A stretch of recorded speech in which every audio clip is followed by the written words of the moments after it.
Hey, this is Randy at Porsche Colorado Springs. Today we're going to be taking a look at this Macan 4 EV. We're going to take a look at this stock right down here and all that it controls. So let me get in.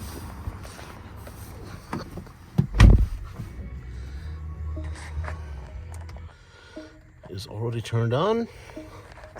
So this stock down here is going to control multiple functions. If I press the end of it here, you can see that it brings up this screen in the left binnacle.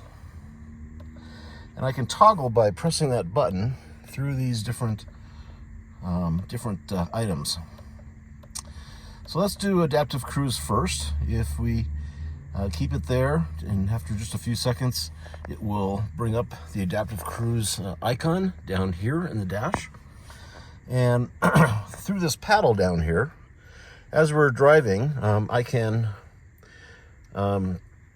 set the speed by pressing down or up.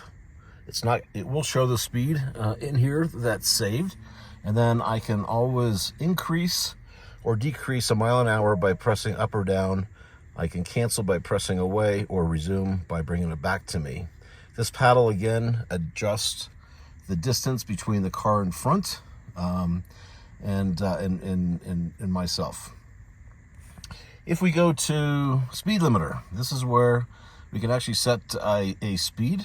Again, we can set it by pressing down. You can see up here it shows auto 15. I can increase or decrease that. That will actually set a speed at which the Macan will not exceed. And be aware of that if you happen to set it by accident, because you'll get to that speed and then the Macan will not proceed any faster. So to cancel that, again, I could just press the stock away, and as you can see up here, it changed from green to this gray color. That means that it's off. If we go over here to the hill descent control, this is if you're at the top of a hill and it's very muddy or icy or snowy. You can basically stop at the top of the hill, select the hill descent control, and then as you'll see this set here. If you press the stock forward, just press the stock downward, that set button will light up. Now when you accelerate, if you accelerate very slowly and keep your speed, say at 1 to 2 miles per hour, and take your foot off the gas pedal, the electric pedal, it will actually hold that speed going down the hill. So it's kind of nice. So you don't have to put the brakes on. You don't have to accelerate any faster than you're comfortable with. It'll just hold that speed. Again, you can always cancel it by pressing the stock forward, and then up here we see that it's grayed out again. So that's, you can also then turn everything, those items off by just going down to the off, and then you can see that the icons up here in the dash are no longer there. So that's what this function does. One last thing is that you can also easily, there's a button underneath here to turn on your active lane keep.